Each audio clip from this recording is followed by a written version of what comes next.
The massive screen at Earth's Global Defense Command Center lit up with thousands of red dots.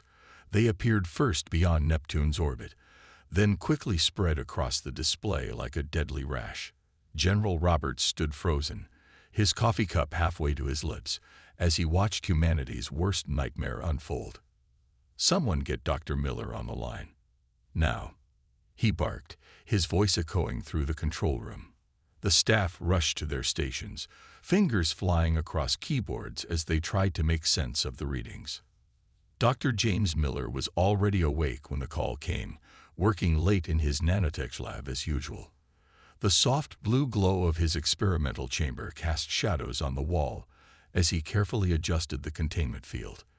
When his phone buzzed with the emergency code, he knew something was terribly wrong. Within an hour, he sat in the underground war room with Earth's top military leaders. The room was dark except for the holographic display showing the approaching alien fleet. Dr. Miller pushed his glasses up his nose, studying the numbers scrolling past. "That's impossible," he muttered. "The energy readings from their ships, they could destroy entire continents." Admiral Thompson leaned forward, his weathered face grave. "Doctor, what we're about to show you is classified beyond top secret." He pressed a button, and a new image appeared, a crashed alien probe they'd recovered 3 months ago. "We've been keeping this quiet to prevent panic," General Roberts explained. 2 days ago, we managed to decode their first message. They call themselves the Swarm. The room fell silent as the alien transmission played. The hologram showed a creature that looked like a cross between an insect and a reptile. Its voice was translated by computer into flat, emotionless English. "Primitive species of Earth, your planet has been chosen for harvesting. Your technology is inferior. Your defenses are meaningless. You have 2 of your months to surrender. Resistance will result in extinction. This is not a negotiation." Dr. Miller felt his throat go dry. "Have we tried communicating with them?"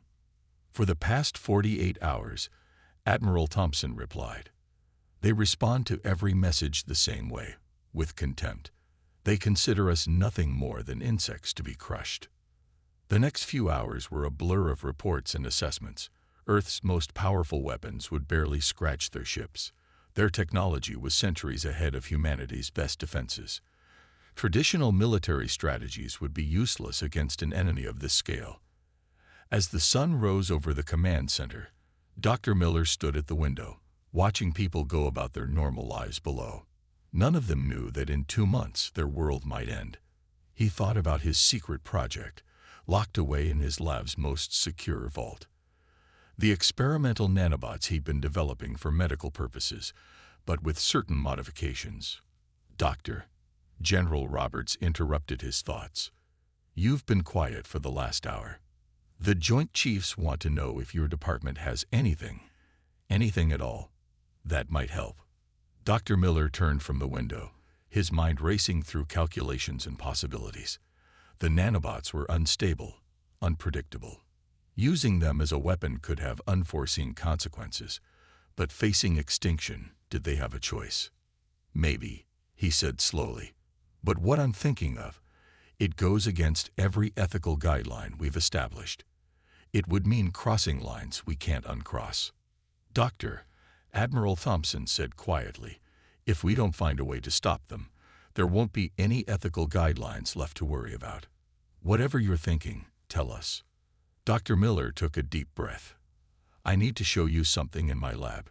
But first, I need your word that what I'm about to reveal stays in this room. What I've created, it could save humanity, or it could end us just as surely as the Swarm." As they left the command center, new alerts flashed across the main screen. The alien fleet had just destroyed the research station on Pluto. Their message was clear. Earth's time was running out.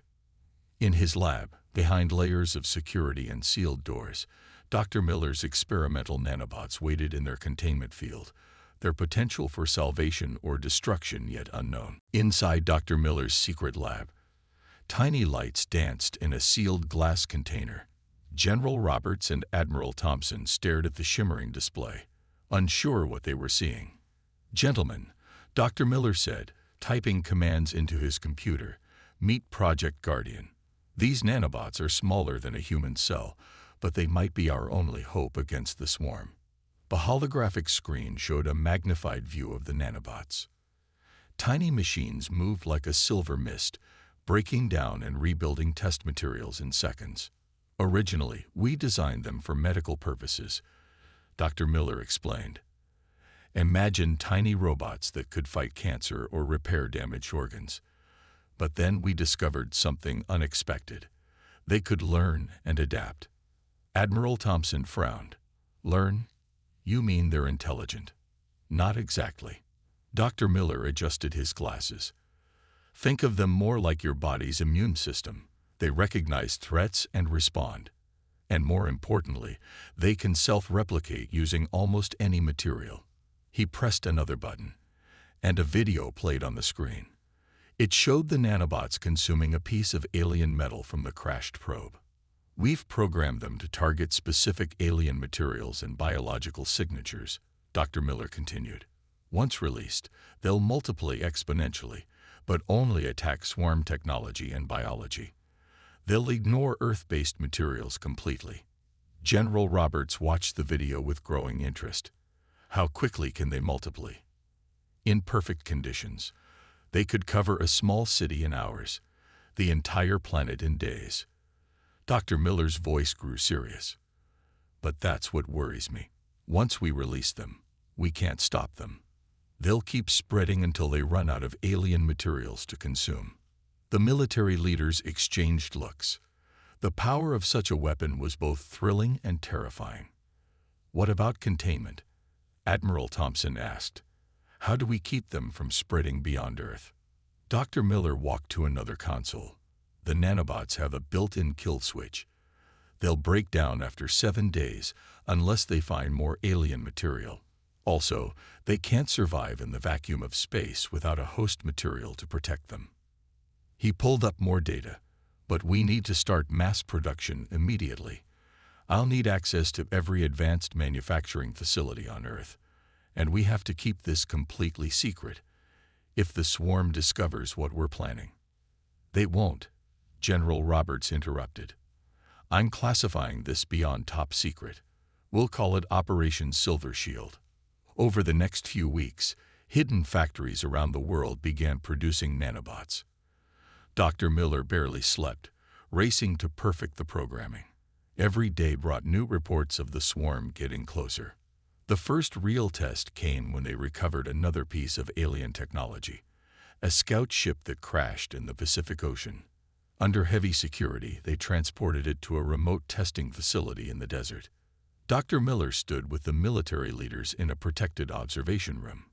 Through thick windows, they watched as a small container of nanobots was released near the alien wreckage. At first, nothing seemed to happen. Then the silver mist spread across the alien metal. Where it touched, the ship's strange material began to break down, turning to harmless dust. "My God," Admiral Thompson whispered. "How long until we have enough for planetary defense?" Dr. Miller checked his calculations. "At current production rates, we'll barely make it before the swarm arrives. But there's something else you need to know." He showed them new data from the test. "The nanobots are evolving faster than expected. They're becoming more efficient, more aggressive against alien materials.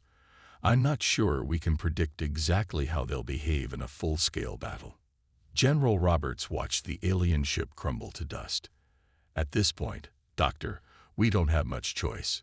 Humanity needs a miracle, and your tiny robots might be it." As they left the facility, Dr. Miller looked at the night sky. Somewhere up there, the swarm was coming, confident in their superior technology. They had no idea that Earth's smallest defenders were waiting for them.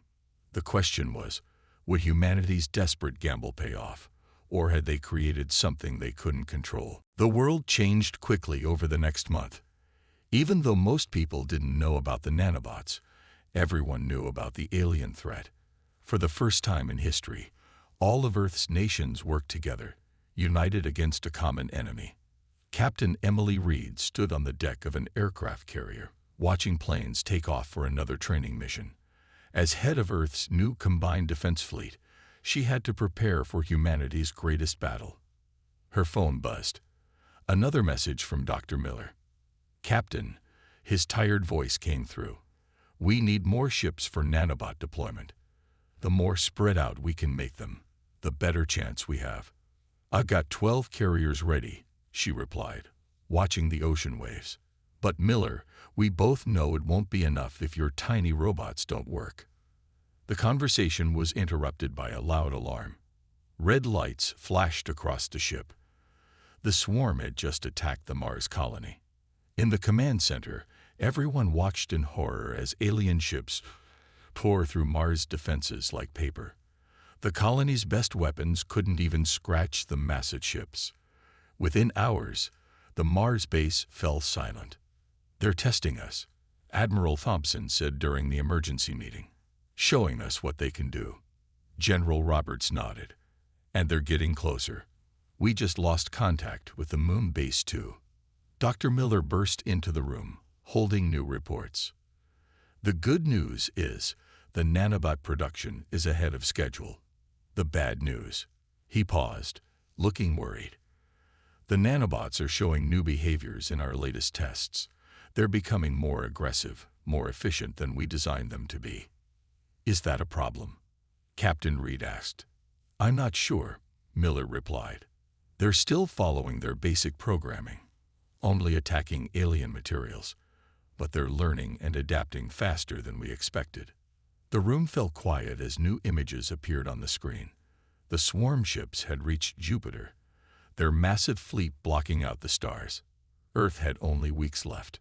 Around the world, secret preparations continued. Military ships carried hidden containers of nanobots.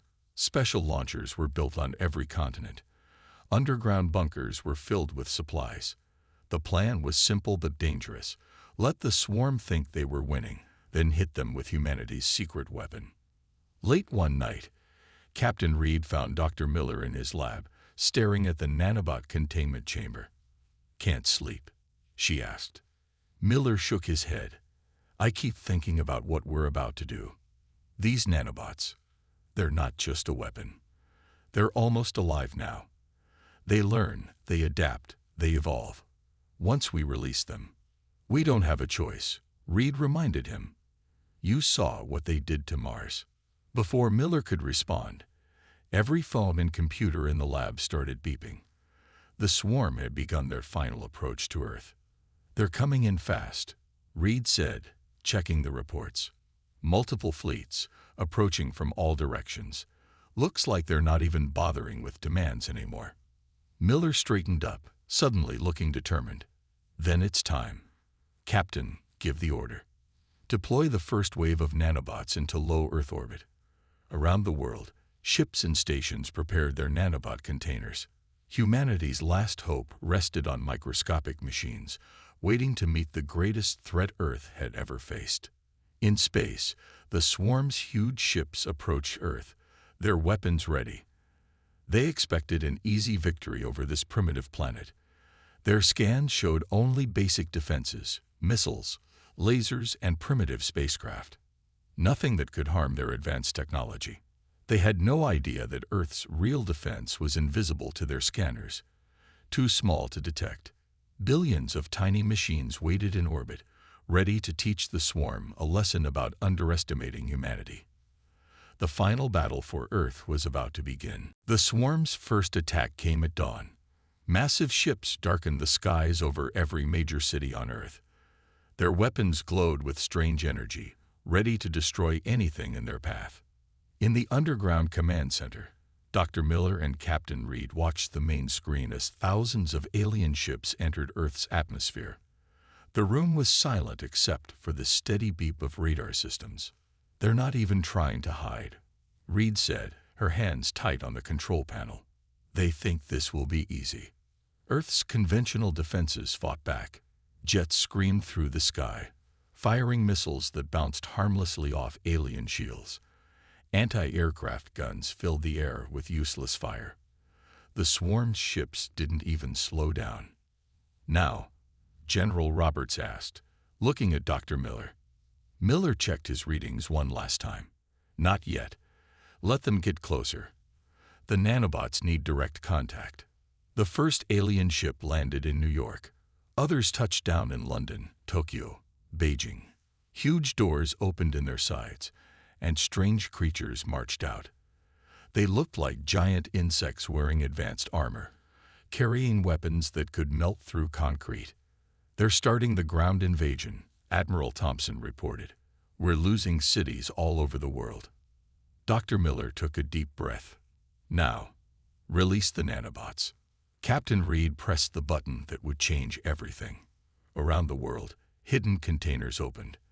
The invisible cloud of microscopic machines rose into the air, carried by the wind toward their targets. At first, nothing seemed to happen. The swarm continued their advance, destroying buildings and pushing back Earth's military forces. Then, an alien soldier in London stopped suddenly. His armor began to crumble, turning to dust. He screamed, a horrible sound that echoed through the streets. "It's working," Miller whispered, watching the feeds. "The nanobots are spreading." More alien soldiers began to fall. Their weapons dissolved in their hands. Their armor melted away. The huge ships that seemed so unstoppable started showing strange marks on their hulls, like rust spreading at impossible speed. In the New York battle zone, an alien commander tried to report back to their fleet. "Unknown weapon detected. Our technology is failing. We need." The transmission cut off as his communication device crumbled to dust. The swarm fought back desperately. They tried burning the air with energy weapons, but the nanobots were too small to destroy. They attempted to seal their ships, but some nanobots had already gotten inside. Like an invisible tide, humanity's microscopic defenders spread through their ranks. Multiple swarm ships attempting emergency liftoff, Captain Reed reported, her voice excited. "They're trying to retreat." The massive ships that could still fly began to rise from Earth's surface, but they were damaged, their once smooth hulls now rough and pitted. Several ships crashed back to the ground, their engines failing as the nanobots ate through their power systems. Dr. Miller studied the data flooding his screens. "The nanobots are reproducing faster than we expected. They're using the alien materials to make more of themselves." In orbit, the main swarm fleet received the emergency signals from their ground forces. For the first time in their history of conquests, they faced something they couldn't fight. Their most advanced scanners couldn't even detect the tiny machines destroying their technology. "First wave of swarm ships is retreating," Admiral Thompson announced. The command center erupted in cheers as they watched the alien fleet pull back. But Dr. Miller wasn't celebrating. His screen showed something concerning. The nanobots were changing, evolving even faster now that they had real alien technology to work with. They were becoming more efficient, more aggressive, developing new ways to break down alien materials. "Captain," he said quietly to Reed, "I think we might have just opened Pandora's box." The battle for Earth wasn't over. The swarm would be back, and next time they would be ready. But humanity had shown them something they never expected. Sometimes the smallest defenders could be the most terrifying. The swarm had never known fear until now. Their remaining ships hung in space, watching as the strange destruction spread through their forces. Even their most advanced sensors couldn't detect what was killing them. Inside Earth's command center, Dr. Miller and Captain Reed monitored the situation. The screen showed alien ships trying to escape Earth's orbit, but many were already too damaged to move. "Look at this," Reed pointed to a video feed. An alien battleship, bigger than a small city, was literally falling apart in space. Its hull crumbled like dry sand, spreading a cloud of metallic dust around it. "The nanobots have evolved again," Miller explained, studying his data. "They're not just breaking down the alien materials anymore. They're using them to build more of themselves faster than ever." A crackling sound filled the command center as they intercepted alien communications. The translation computer converted the panicked alien messages. "Gray death spreads through all systems. Weapons failing. Hull integrity critical. cannot stop the invisible enemy. General Roberts smiled grimly. Not so confident now, are they? But Dr. Miller looked worried. He pulled up new readings on his screen. The nanobots are showing signs of further mutation. They're developing new ways to break down alien technology, ways we didn't program into them. Before anyone could respond, an alert flashed across the main screen. A damaged alien ship had crashed near the outskirts of London. Teams in protective suits rushed to secure the area. "We've captured survivors," Admiral Thompson reported. "First time we've taken any alive." The alien prisoners were brought to a secure facility. Through translators, they revealed something surprising. The swarm had conquered hundreds of worlds, but they had never encountered anything like the nanobots. "You're invisible warriors," one alien commander said, his voice shaking. "They are unstoppable. We cannot fight what we cannot see." Meanwhile, in space, the main swarm fleet was in chaos. Ships tried to clean their hulls of the microscopic threat, but nothing worked. The nanobots had gotten into their engines, their weapons, even their life support systems. "Message from the swarm leader," Captain Reed announced. The main screen lit up with the image of the alien commander, looking far less confident than before. "What is this weapon?" the alien demanded. "How do you control such tiny destroyers?" Dr. Miller stepped forward. "We don't control them anymore. They control themselves, and they've decided your technology doesn't belong here." The alien's expression changed to something like horror. More reports came in from around the world. The nanobots had spread to every swarm ship in Earth's atmosphere. Their ground forces were completely destroyed, turned to piles of gray dust. But in his lab, Dr. Miller made a disturbing discovery. He called Captain Reed to see the results. "The nanobots aren't just destroying alien technology," he explained. "They're studying it, learning from it. Each generation becomes more efficient at breaking down alien materials. They're evolving faster than we ever thought possible." Reed looked at the data. "Is that dangerous for us?" "Not directly. They still only target alien technology." But Miller paused. "We've created something that might be too perfect at its job. Other alien species might see these nanobots as an even bigger threat than the swarm." In orbit, the remaining swarm ships finally managed to retreat, leaving behind clouds of metallic dust that had once been their most powerful weapons. Earth had won its first major battle against the aliens. But as Dr. Miller watched the celebration around him, he couldn't help but wonder. In saving Earth from one threat, had they created something that would change the balance of power in the galaxy forever? The nanobots continued their work, silent and invisible, growing smarter with each piece of alien technology they consumed. 2 weeks after the swarm's failed invasion, Earth was ready to fight back. Captain Reed stood on the bridge of humanity's newest spacecraft, watching Earth grow smaller behind them. Every ship in the fleet carried special containers of nanobots, now modified to act as weapons. "Mars is in sight," her navigation officer reported. The red planet loomed ahead, surrounded by abandoned swarm ships that had been turned into floating scrap by the nanobots. Dr. Miller's voice came through the radio from Earth. "Remember, Captain, these nanobots are different from the first batch. They've evolved. They're smarter, faster, and more aggressive against alien technology." "Understood," Reed replied. Beginning Operation Homecoming, the fleet approached Mars, where the swarm still held their main base. They had killed or captured all the human colonists during their first attack. Now it was time for payback. The swarm detected Earth's ships and prepared for an easy victory. They hadn't realized that humans now had ships built using technology learned from studying their destroyed vessels. Technology that the nanobots had helped them understand. "Launch the first wave," Reed ordered. Containers opened across the fleet, releasing clouds of nanobots into space. The microscopic machines rode on specially designed missiles straight toward the swarm's Mars base. The aliens' confidence turned to panic when they recognized what was coming. The Gray Death, their broadcasts screamed. They'd bring the invisible destroyers. But this time, the swarm was ready. They activated energy shields they had designed to stop the nanobots. For a moment, it seemed to work. Then Dr. Miller's voice came through again, sounding excited. "Captain, look at the readings. The nanobots are adapting. They're finding ways through the shields." On the main screen, Reed watched as the supposedly impenetrable alien shields began to fail. The nanobots had evolved again, learning to break down the new defenses in minutes. Multiple swarm ships attempting emergency jump, her tactical officer reported.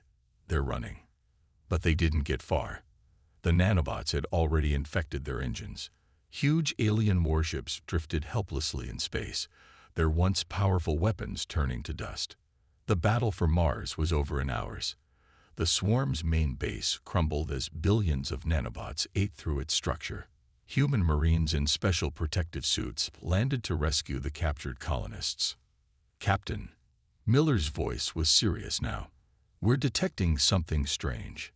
The nanobots, they're not just destroying the alien technology anymore. They're rebuilding it, changing it." Reed looked out her window. Where swarm buildings had stood, new structures were forming. The nanobots were using the alien materials to create hybrid technology. Part human, part alien, part something entirely new. "Is that supposed to happen?" she asked. "No," Miller replied. "They're innovating on their own now, creating new technologies we never programmed them to make.